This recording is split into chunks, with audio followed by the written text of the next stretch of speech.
Hormonal imbalance in men చూద్దాం. ఎప్పుడు మనము hormonal imbalance in females, hormonal imbalance in females చూస్తుంటాం కదా. ఇప్పుడు జెంట్స్ లో ఏమేమి ఉంటే మనం హార్మోనల్ ఇంబ్యాలెన్స్ సస్పెక్ట్ చేయొచ్చు చూద్దాం. మెయిన్ ఏంటంటే వీళ్ళు మనం చూడంగానే చెప్పొచ్చు అనమాట. లైక్ పెద్ద పొట్టు ఉండడం, బెల్లి పెద్దగా ఉంటుంది, అండ్ బట్టక్స్ ఏమో అట్రఫీ ఉంటాయి, and nape of the neck దగ్గర ఫ్యాట్ ఉంటుంది. సో ఇది టిపికల్ గా కనపడతా ఉంటారు. అది కాకుండా నిద్ర, స్లీప్ ప్యాటర్న్ సరిగా ఉండదు. సో వాళ్ళు 2 o'clock 3 o'clock కి లేసేస్తూ ఉంటారు. తర్వాత స్లీప్ ఉండదు అనమాట. అదొకటి. ఇంకొకటి గైనకోమాజియా అంటారు. సో గైనకోమాజియా అంటే మేల్ బ్రెస్ట్ ఎక్కువ ఉంటాయి అనమాట. ఇది లో టెస్టోస్టెరాన్, హై ఈస్ట్రోజన్ ఉండడం వల్ల కూడా గైనకోమాజియా ఉంటాయి. సో కొంతమంది గైనకోమాజియా ఉంటే చాలా మంది టీ షర్ట్స్ వేసుకోవాలన్నా కూడా ఆబ్వియస్ గా కనపడుతుంది. చాలా మంది ఫీల్ అవుతా ఉంటారు అనమాట. ఆల్మోస్ట్ వీళ్ళకు సర్జరీ చేసి ఆ గైనకోమాజియా మనం నార్మల్ చేయొచ్చు.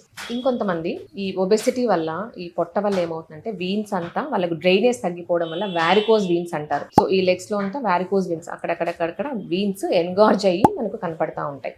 సో దానివల్ల ఎప్పుడు క్రాంప్స్ అనేది ఉంటాయి అనమాట. రెస్ట్లెస్ లెగ్స్ అంటాం. ఎప్పుడు క్రాంప్స్ తో ప్రజెంట్ అవుతా ఉంటారు. ఇంకొకటి కామన్ గా మనం చూసేది, వీళ్ళకు హై కార్టిజాల్ ఉంటది కాబట్టి బీపీ ఎక్కువ ఉండడము, ఎక్కువ సాల్ట్ తినాలనిపించడము, డయాబెటీస్ తో ప్రజెంట్ అవుతా ఉంటారు. అండ్ వీళ్ళకి ఇన్సులిన్ రెసిస్టెన్స్ ఎక్కువ ఉంటుంది అనమాట. దానివల్ల ఎక్కడెక్కడైతే మీకు ప్రెషర్ పార్ట్స్ ఉంటాయి అక్కడంతా స్కిన్ ట్యాగ్స్ ఉంటాయి. పులిపిరిలాగా ఉండడము, స్కిన్ ట్యాగ్స్ ఉండడం, అలా అంతా ప్రజెంట్ అవుతూ ఉంటారు. అక్కడక్కడ నల్లగా ఉండడము, ఇక్కడంతా నెక్ దగ్గర నల్లగా ఉండడము, ఆర్మ్స్ లో అంతా డార్క్ గా ఉండడము, పిగ్మెంటేషన్ అంటాం. సో దాంతో కూడా ప్రజెంట్ అవుతా ఉంటారు. అండ్ ఇంకొకటి లిబిడో తక్కువగా ఉంటుంది, డిక్రీజ్ లిబిడో ఉంటాము. దీంట్లో కూడా లో టెస్టోస్టెరాన్ వల్ల కూడా వీళ్ళకి లాస్ ఆఫ్ లిబిడో ఉంటుంది. చాలా మంది మనకు పేషెంట్స్ ఎట్లా వస్తారంటే ఇన్ఫర్టిలిటీతో వస్తారనమాట. టెస్టోస్టెరాన్ తక్కువ ఉండడము, ఎరెక్టైల్ డిస్ఫంక్షన్స్ ఉండడము, లేకపోతే కౌంట్ తగ్గడము, అట్లా దీంతో లో టెస్టోస్టెరాన్ వల్ల దీంతో ప్రజెంట్ అవుతా ఉంటారనమాట. సో దీని కాజెస్ ఏంటి చూద్దాం. సింపుల్ అండి. మనం ఇంతకుముందు చాలా వీడియోస్ లో చెప్పినట్టు మెయిన్ వీళ్ళకి ఏమంటే stress, any type of stress, family stress కానివ్వండి, వర్క్ స్ట్రెస్ కానివ్వండి, దాని స్ట్రెస్ వల్ల వీళ్ళకు స్మోకింగ్,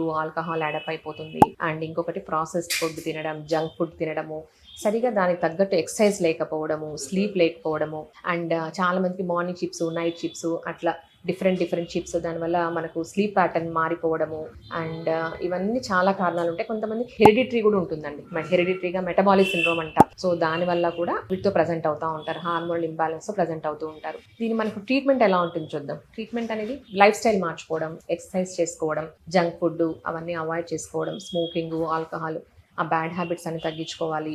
అండ్ ఫిష్ తినాలి, రెడ్ మీట్ తినచ్చు, ఎక్కువ సీ ఫుడ్ ఎక్కువ తినచ్చండి. అండ్ డైరీ తగ్గించుకోవాలి, అండ్ ప్రాసెస్డ్ మీట్ ఎస్పెషలీ తగ్గించుకోవాలి. ఎక్కువ గ్రీన్ లీఫీ వెజిటేబుల్స్, ఫ్రూట్స్ తీసుకోవడము, అండ్ లెగ్యూమ్స్ అవన్నీ కూడా, స్ప్రౌట్స్ ఎక్కువ తీసుకోవాలండి. సో ఇవన్నీ ఎక్కువ తీసుకుంటే మనకు ఆటోమేటిక్గా ఇంబ్యాలెన్స్ అనేది తగ్గుతుంది. మెయిన్ ఎక్సర్సైజ్, యోగా, రొటీన్, ఒక మనకు లైఫ్ స్టైల్లో ఒక రెగ్యులర్గా రొటీన్లో ఎక్సర్సైజ్ ఇంక్లూడ్ అయిపోవాలి. And main green leafy vegetables చాలా ఇంపార్టెంట్. మన క్యాబేజ్, కాలీఫ్లవర్, టర్నిప్స్, వీటిలంతా ఏముంటుందంటే యాంటీ ఆక్సిడెంట్స్ ఉంటాయి. ఇవి చాలా మట్టుకు మనకి స్లీప్ రావడానికి, టెన్షన్ తగ్గించుకోవడానికి ఇవి చాలా హెల్ప్ చేస్తాయి. సో డైట్ అనేది చాలా ఇంపార్టెంట్. ఇంటర్మిటెంట్ ఫాస్టింగ్ అంటాం. సో ఒక మీల్కి మినిమం 10 to 12 hours గ్యాప్ ఉండేటట్టు చూసుకోవాలి. సో ఇంటర్మిటెంట్ ఫాస్టింగ్ వల్ల కూడా మనకి ఈ ఒబెసిటీ తగ్గుతుంది.